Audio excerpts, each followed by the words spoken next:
Today, I'm going to go over why you are going to be buying Bitcoin and why you're going to regret not having bought sooner. I'm also going to go over all of the alternative assets that Bitcoin is sucking the money from. I'm going to go over the main objections that I hear when people criticize Bitcoin without knowing, and I'm going to have responses to those. And finally, I'm going to go over my suggestion as to the best way to go about getting into Bitcoin. So the main characteristics that make Bitcoin so unique, first time in history, are one, that it's fixed supply. And by the way, I know many people say it's easily replicatable, so it's not really fixed supply because you make a lot of it. I'm going to go over that objection in the objection sections. But for now, it's fixed supply. It is not confiscatable in the conventional sense. For you to take someone's Bitcoin, you have to get their private keys, differently from physically removing the asset. You could still take it, but it's very difficult. It is non-censorable. Anybody can send anybody else Bitcoin anywhere on the planet, and there's no way to stop it. And those characteristics combined make it a very, very, very powerful asset. Regarding the confiscation, recently there was a gentleman in Germany that had $60 million worth of Bitcoin that he stole from people's electric grid somehow, was convicted, and he just chose not to give the government that money. And think about it. Had he had gold or Deutschmark, or euros or dollars or anything else, they would just have taken it. So that's something that's very, very unique to Bitcoin. So let's go over each asset class and how it compares in the supply and demand, which is what affects the price of things, and why Bitcoin's price is going to keep on going up for a very, very, very long time. So first, let's talk about currency. Whether it's dollar or a weaker currency, all the governments in the world today are competing to who can debase their currency faster. And it's very politically expedient because it's a way of taxing the population without taxing the population. They get this money, they could use it for political purposes, but they never actually have to remove the money from the people. It just debases the value of the money. So the Federal Reserve now has a target rate of 2%. If you go and measure it the way it was measured before a lot of alterations, people estimate it at 8%. So basically, your money is losing value at a rate of 8%. But in today's current environment with COVID and unprecedented amounts of money printing, once fractional reserve or the velocity of money starts kicking in, your money might be losing value at an exponential rate, which is a big concern, but at a very least, at a very high rate. But let's not even consider that. Just think about right now, if you're holding cash and you're losing even as little as 2%, that's someone going into your account and removing 2% of your money on an annual basis. So that is one of the concerns with holding cash, and that's a huge reason why people holding cash are moving into Bitcoin. Bitcoin has a fixed supply, which means that the only way that the price goes up and down is based on demand. The supply curve never shifts. The next one, which is basically what people say Bitcoin is replacing, is gold. So here's the problems that you have with gold. Gold also inflates, typically at around a rate of 2%, but really at a rate of 2%. But here's another problem. Gold is distributed in the following way. Half of all of gold in the world is in jewelry. Of the remaining half of that is used in industry, and the other half approximately is used as a financial instrument. So if the price of gold starts going up, people in the jewelry business can start selling more gold, which increases the supply into the financial sector. Industry might start using less gold, which also increases the supply. And so you have a lot of moving factors that can affect the supply of gold for the financial sector and for the price of gold. So that's one problem. The other problem that you have is that the amount of gold on the planet is pretty high, but the only reason we don't go after the gold is because it is very expensive to go after that gold. If the price of gold goes up, now the miners are incentivized to go and collect more gold and increase the supply of gold. So there's a self-controlling mechanism that happens normally in nature, where as price goes up, then the industry is going to want to increase the supply. People want to provide more of something that's more expensive. And so it controls itself. Bitcoin is completely different. Independent of where the price goes, the supply never shifts in Bitcoin. And another factor is you know exactly what the supply of Bitcoin is and exactly at what rate it is increasing. Nobody knows exactly how much gold there is on the planet. Nobody knows exactly at what rate it's increasing. And because Bitcoin is algorithmically identifiable, you know that someone has or doesn't have a Bitcoin. Recently in China, they had one of the largest gold holders have about 5% of their entire gold supply be fake. It was tungsten. And they're holding gold for other people. With Bitcoin, that wouldn't happen because you can check mathematically whether a person has that or doesn't have that. Another asset people put their money in to try to protect the losing of the value of the currency is real estate. Now, I'm a fan of real estate. I've built my business around real estate, but real estate itself has its own supply and demand, right? People are usually moving into an area, moving away from an area. Like right now, you see a huge shift, people migrating from California and New York to Texas and Florida. So you have more demand in Florida, increasing, and the demand in those other states decreasing. The supply of land is not increasing, but of homes being built can be increased. And you see that a lot with the condo market. As the prices start increasing, developers go out there and build more condos. As the price of houses start increasing, people start building more houses further and further out. There's a lot of land available on the planet, and the higher the price of real estate in an area goes, the more people spread out from there. So you have a supply and demand curve that changes differently. But because people want to protect from the devaluing of their currency, they put their money in real estate because you have the commodity, you have the land, you have something that's insulating you from the excessive money printing. The next asset that people put their money into, which is a very obvious asset, is stocks. Right now, the supply of stock doesn't change frequently, but it is arbitrary. At any moment, the board can just increase the supply of a particular stock or decrease the supply of that particular stock if they start buying it back. But the demand for the stock is typically based on the profitability that people predict that company is going to have in the future. However, because so much money is trying to get away from being held in cash that's going to be losing value, all of this money is flooding into the stock market. It creates bubbles. And you have, because of its liquidity, its ups and downs, in which you don't know if you're in a bubble or not in a bubble. So value investing is one way to get around it, but now you're dependent on, will the board increase or decrease the supply, the psychology of the market, how well that company is going to be managed, competition. So there's a lot of moving factors that you have to take into place when picking which stock to go with, or even if picking the entire market and diversifying. So the solution that most fund managers talk about is diversification. So you own all of these assets. So when you don't pick the right timing for real estate or cash or stocks or bonds, which is just a form of cash that's giving you, at the time, currently negative yields or very low yields, you just, by having all of them, when one goes up, the other one goes down, and then you kind of keep the value of your money.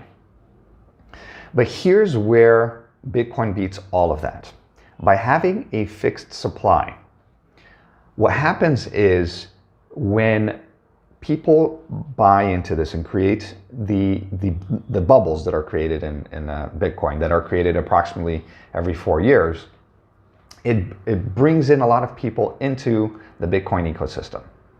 When that bubble bursts, it shakes out most of the people that are non-believers that leave. But then there are people that maintain their money in the Bitcoin network that believe in it as a store of value, which is higher than the previous time. And now you start a new cycle where the new bubble is going to be formed at a completely different level that's created psychologically. And then more and more people are attracted to it. This is the first time in history that you have money that the supply cannot be inflated. And you can easily and clearly see that in the charts. I remember the first time I was looking at Bitcoin, it was pretty much worthless, and it went to $5. Like, oh, this is crazy, $15. Oh my gosh, it's a bubble, and it did burst and went down to $5, but it teetered there for a while. And then when it went to past 100, that's when I was like, I gotta buy one of these. And I bought that Bitcoin. It crashed back down to 50, and eventually went up to 1,000. Same thing happened. From 1,000, crashed down to 300, went up to 20,000. Then it crashed down to $3,000, $4,000. Stayed there for a while, and this time now it's at 50. And the predictions now are for it to go between $100,000 to $300,000. I mean, you have predictions all the way to $1 million. Whatever price it goes to, it's going to skyrocket. And whenever it gets there, it'll be overbought, and it'll crash again and shake out all the people. But the new low is going to be way higher than the last new low. And this will continue happening because every time it brings more and more people into the ecosystem. Additionally, Bitcoin keeps improving its technology, right? This year you have a technology called Lightning Network, which will allow it to be transferred instantaneously and for virtually no cost, which also will increase adoption because now it's not just a store of value, but also a way for you to use it in actual transactions. So that's why Bitcoin is going to keep on going up until it sucks all of the excessive money that is in these other currencies. One more thing. Right now, what a lot of funds are doing is basically borrowing and getting the money in the devaluing currency and buying Bitcoin. And what that does is it creates that it makes so that money loses even more of its value and Bitcoin gains even more of its value, exacerbating the speed of this adoption. Right now, Bitcoin is about to hit a $1 trillion mark, and so it's accelerating. But once it hits 5 trillion or 10 trillion, then it really starts having an impact on the other currencies, and people will start fleeing the other currencies at a faster speed and buying Bitcoin at a faster speed.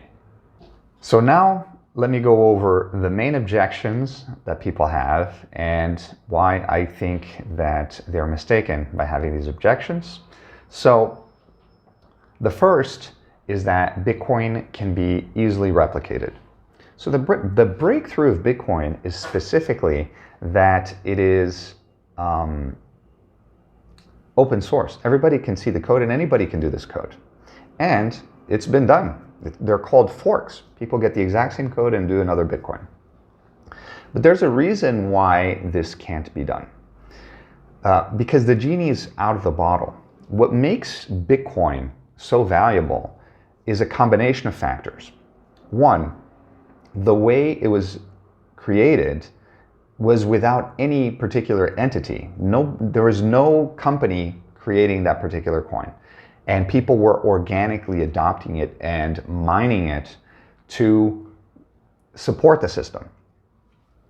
As it grew, mining became more and more and more powerful to a point that now it is the most secure network on the planet. The computational power is orders of magnitude greater than anything else on the planet.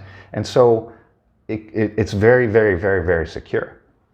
If you were to create a new chain, you can't incentivize people to start mining that coin because if they have the mining capability, they want to mine Bitcoin that is more valuable.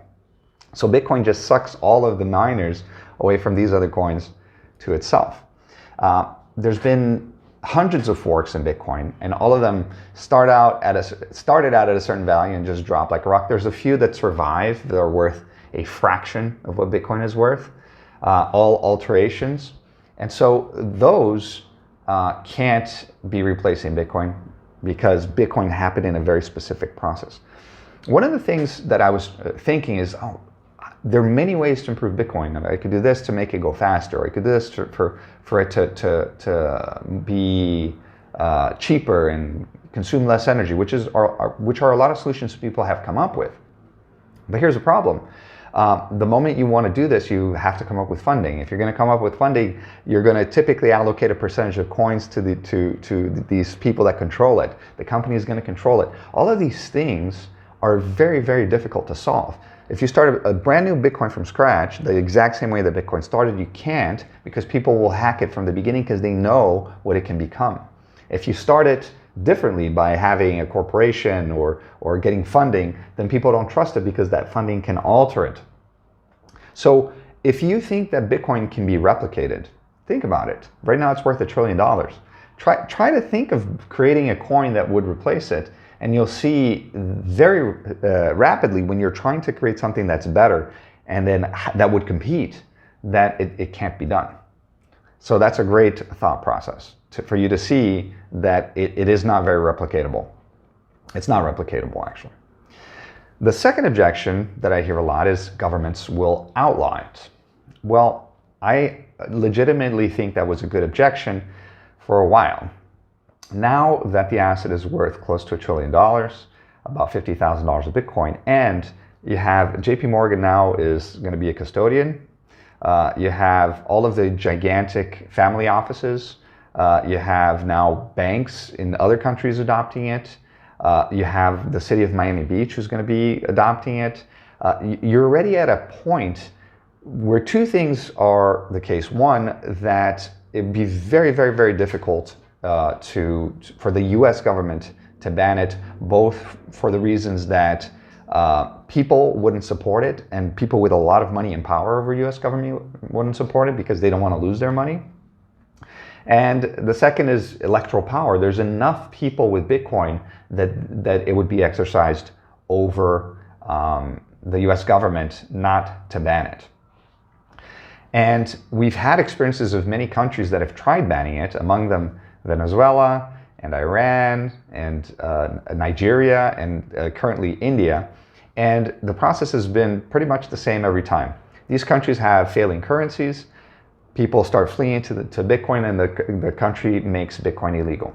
And in those countries, what has happened is the peer-to-peer exchange just skyrocketed. People buy the Bitcoin from each other without any possibility of the government intervening.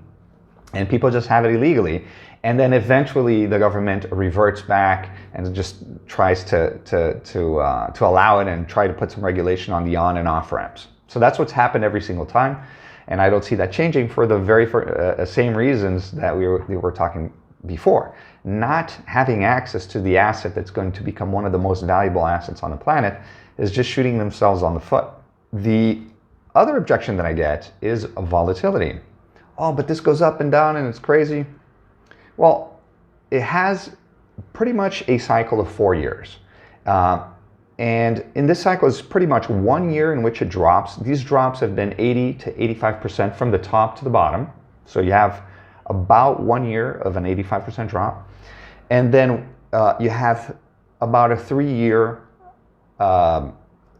bull market. In this 3-year bull market, you have 2 years where it's kind of slow, and then a final year where it just takes off. So that's how it's behaved so far. In the first market, it went up by 130 times and then dropped 85%. And the last time it went up 50 times and then dropped by the same amount. But it's dropping 85%, but this is after it's going up 130 times and 50 times the original value. So yes, it's volatile, but if you were to be holding Bitcoin and buying and holding into it, you'd be very happy. Right now, if you had bought a Bitcoin at $100 and it's at 50, you're going to be proselytizing to the world. Same thing if you bought it at 1,000, and same thing if you bought it at 20,000, right? So the volatility does play a role, but as it becomes more and more ubiquitous, these drops just make it for a better opportunity for newcomers that are understanding of it to come into the market. It's volatile, but what you have to look at is its appreciation over time. Another objection is no utility. So this is a very interesting one. When I refer to gold, gold has two main utilities that are used outside of the financial services, one which is jewelry and the other one is industrial product. those things actually get in the way of gold being better money, because the industry can go up and down in its demand for that commodity. And same thing with the jewelry. It could go out of fashion, could get into fashion, and supply, and the demand can go up and down, making the financial component of it less likely to be gaining in value dramatically, because whenever it starts gaining in price, all of these people in the jewelry start selling, and all these people in the industry start consuming less and or selling. The fact that it has no utility is actually beneficial, because you have a stable, fixed supply of money, and the demand is 100% for financial purposes, just for pricing. It has nothing to do with the ebbs and flows, both of supply and of demand. So that's one component. And then its utility as money is its utility. It's much, much, much better money because of the fixed supply, because of its borderless nature, because of the fact that you can easily confiscate it. If one country starts treating it very poorly, the people that have this can just move countries, right? Because it's a global currency. It's on the internet. And finally, it's backed by nothing. It's just based on faith. And that's true for anything, right? So the only reason that we trust the dollar is faith. It's not even backed by gold. But gold itself, the only reason gold has any value is because we believe it's going to have value. And you can predict whether or not more and more people will adopt a better form of money as being something that has value, or not. But ultimately, all forms of money are based on faith that other people will accept it, on faith that it will retain its value over time. And the fact that no one can increase the supply makes it much more plausible that people will believe that it has value, because there's only so many of them. And anytime that you're able to get your hands on a Bitcoin, that's one Bitcoin that nobody else is ever going to have, and it's never going to be inflated away.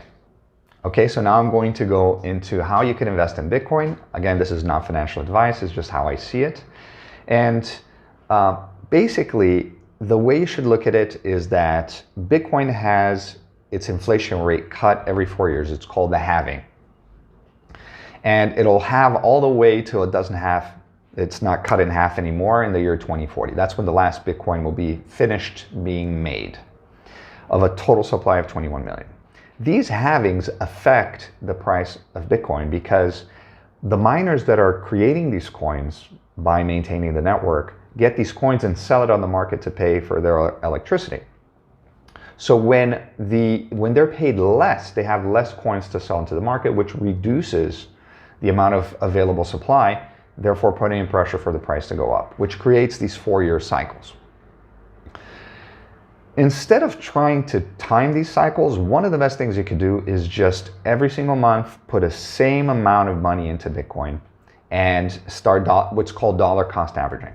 So as it's skyrocketing, you're benefiting. When it's crashing, you're also benefiting, and you're getting exposure through the entire process. And if you've dollar cost averaged into Bitcoin, there would have been no other asset class that you could have invested in that would have given the same returns that Bitcoin has. And so that's my advice, dollar cost average. If you want to start dabbing at it technically, you need to be able to time this 1 year drop, get out at the top, get back in at the bottom. Actually, buying it low is fairly easy because it stays there for a while. Once it gets out of the news, it does it fairly well. Selling at the top is very difficult because it doesn't stay there for very long. It shoots up and stays for a short period of time, and then already starts the bear cycle. And so if you disagree with anything that I said, if you have any comments, please put it in the comments below. I'd love to reply to it. I'll put my email as well. So if you want to send me a video with your reply, I'd love that. And hopefully this is the first video to start a conversation going as to why you will be buying Bitcoin. And when you do, you'll regret you haven't bought sooner.